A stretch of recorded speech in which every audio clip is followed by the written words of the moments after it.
Assalamualaikum warahmatullahi wabarakatuh. Kami dari kelompok 6 di sini kami akan membahas tentang persatuan dan kesatuan Indonesia pada saat masa reformasi. Kami dari kelas MIPA 2, kelompok 6 yang beranggotakan Alifatudia, Gustiar Syahputra Kurniawan, Muhammad Fahrul Rozi Arifin, Nathan Pandara, Najwa Maratul, dan Zulfa Mahmudah. Langsung kita ke pembahasannya. Let's go. Baik, sebelumnya mari kita bahas dulu apa itu masa reformasi. Masa reformasi adalah masa setelah berakhirnya pemerintahan Orde Baru yang dimulai pada tanggal 21 Mei 1988 saat Presiden Soeharto mengundurkan diri dan digantikan oleh Wakil Presiden B.J. Habibie. Memasuki masa reformasi, bangsa Indonesia bertekad untuk menciptakan sistem pemerintahan yang demokratis. Nah, gerakan reformasi ini didasari oleh keinginan untuk melakukan perubahan yang disebabkan oleh dampak negatif dari kebijakan-kebijakan yang dilaksanakan pemerintahan Orde Baru. Kenapa? Padahal pada masa Orde Baru sebetulnya pemerintah sudah berhasil mewujudkan kemajuan pembangunan yang pesat. Namun sayangnya kemajuan pembangunan tersebut sebenarnya tidak merata.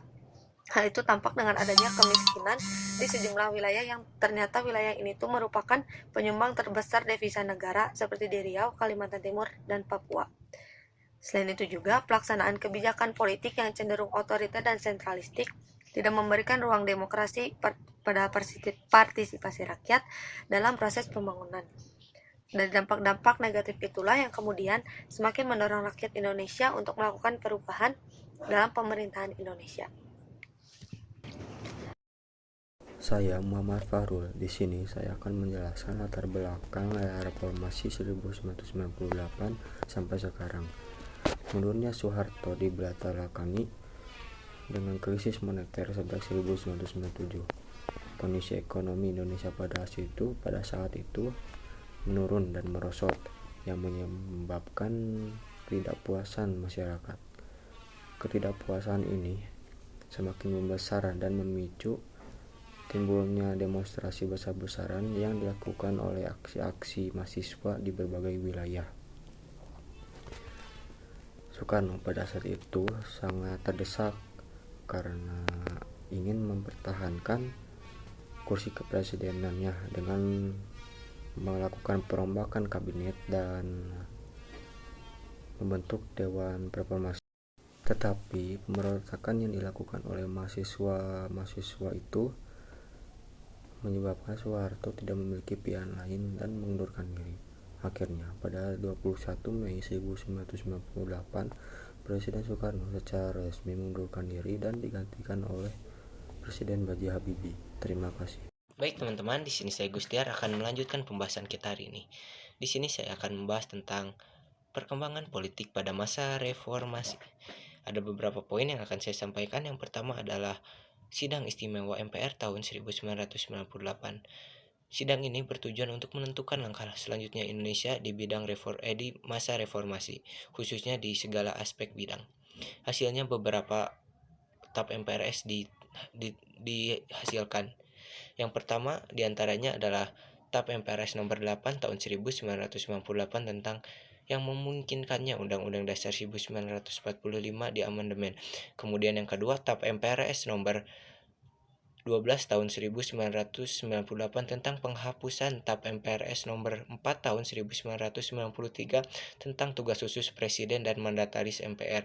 Kemudian yang ketiga ada TAP MPRS nomor 13 tentang masa jabatan presiden yang hanya maksimal 2 periode. Kemudian ada TAP MPRS nomor 18 tentang penghapusan TAP MPRS nomor 2 tahun 1978 yang tentang pedoman penghayatan dan pengamalan Pancasila.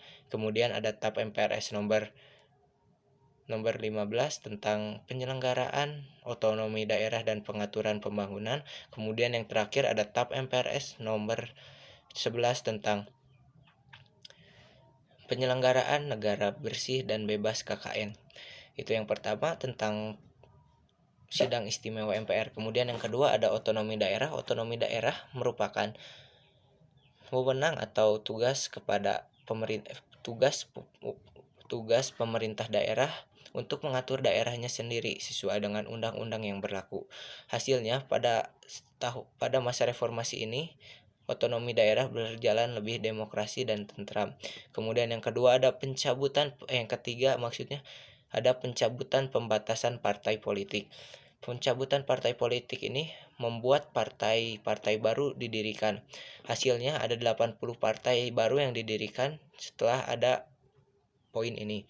Kemudian yang keempat ada penghapusan dui fungsi ABRI. Penghapusan dui fungsi ABRI ini dilakukan secara bertahap agar ABRI ini fokus kepada pertahanan dan keamanan negara Indonesia, dan kedudukan dui fungsi ABRI di MPR ini diturunkan yang asalnya dari 78 menjadi 35 orang. Kemudian yang terakhir ada penyelenggaraan pemilu. Penyelenggaraan pemilu pada masa Orde Baru yang hanya diikuti 3 partai, namun pada masa 1958 diikuti banyak partai. Dan hasilnya walaupun banyak partai, pemilu itu dinyatakan pemilu yang aman, tentram, dan sejahtera daripada pemilu-pemilu sebelumnya. Itulah pembahasan dari perkembangan politik pada masa reformasi. Saya Gustiar, izin pamit diri. Terima kasih. Baik, di sini saya akan menjelaskan masa pemerintahan era reformasi. Yang pertama ada Kepresidenan Habibie yang bermula pada tahun 1998 sampai 1999. Setelah pengunduran diri Soeharto, Wakil Presiden Habibie dilantik sebagai presiden dan melakukan berbagai reformasi politik. Pada Februari 1999, pemerintahan Habibie mengesahkan Undang-Undang Partai Politik yang mencabut pembatasan jumlah partai politik sebelumnya pada masa Soeharto. Hanya 3 parpol yang diperbolehkan. Parpol juga tidak diwajibkan berideologi Pancasila. Hal ini mengakibatkan partai politik bermunculan dan 48 diantaranya akan bersaing di pemilihan legislatif 99. Yang kedua ada Kepresidenan Abdurrahman Wahid atau Gus Dur pada tahun 99 sampai 2001. Salah satu reformasi administrasi negara yang dilakukan Gus Dur adalah penghapusan Kementerian Penerangan, senjata utama Orde Baru untuk mengendalikan media, dan pembubaran Kementerian Kesejahteraan yang telah menjadi korup pada masa Orde Baru. Yang ketiga ada Kepresidenan Megawati 2001 sampai 2004. Pada masa pemerintahan Megawati Soekarno Putri pendiri Indonesia sekaligus presiden pertama Soekarno, proses reformasi demokrasi yang dimulai pada periode Habibie, Gus Dur terus berlanjut meskipun berjalan lambat dan tidak menentu. Megawati mengumumkan susunan kabinet gotong royong pada 10 Agustus 2001 untuk membantunya mengatur negara. Yang keempat ada Kepresidenan Susilo Bambang Yudhoyono atau SBY dimulai pada 2004 sampai 2014. Masa pemerintahan Presiden SBY ini dimulai pada tahun 2004 sampai 2014. Di masa pemerintahannya ada 2 wakil presiden. Yang pertama Yusuf Kala dan Budiono. Kebijakan politik yang dibuat adalah Kabinet Indonesia Bersatu yang berada di dalam 2 periode. Periode pertama yaitu Kabinet Indonesia Bersatu 1 dan yang kedua Kabinet Indonesia Bersatu 2. Dan yang terakhir Kepresidenan Joko Widodo yang dimulai pada 2014 sampai 2024. Masa reformasi di bawah kepemimpinan Joko Widodo menunjukkan komitmen yang kuat dalam meningkatkan kesejahteraan masyarakat, memperbaiki tata kelola pemerintahan, dan mengatasi berbagai tantangan yang dihadapi oleh bangsa Indonesia. Meskipun masih banyak pekerjaan yang harus dilakukan, namun berbagai langkah yang telah diambil menunjukkan kemajuan positif dalam arah yang benar. Sekian dari saya, terima kasih. Selanjutnya ada perubahan-perubahan Undang-Undang Dasar 1945 yang mana ini mengubah struktur ketatanegaraan di negara Indonesia. Untuk lebih jelasnya akan dijelaskan hal-hal perubahan yang mendasar dalam ketatanegaraan Indonesia setelah adanya perubahan Undang-Undang Dasar 1945. Yang pertama ada kedaulatan di tangan rakyat yang dilakukan menurut Undang-Undang Dasar. Ini ada pada pasal 1 ayat 2, yang mana rakyat itu menjadi kekuasaan tertinggi di negara Indonesia. Selanjutnya yang kedua ada MPR yang merupakan lembaga bikameral terdiri dari anggota DPR dan DPD. Ada pada pasal 2 ayat 1. Nah, untuk MPR ini merupakan lembaga tertinggi di Indonesia yang mana anggotanya ada DPR dan ada DPD. Yang ketiga, presiden dan wakil presiden dipilih oleh rakyat, ada pada pasal 6A ayat 1.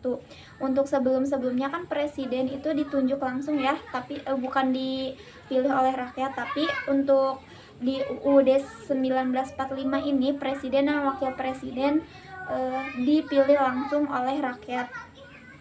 Yang keempat, presiden menjabat selama 5 tahun dan maksimal 2 periode, yang berarti 10 tahun. Ini ada pada pasal 7.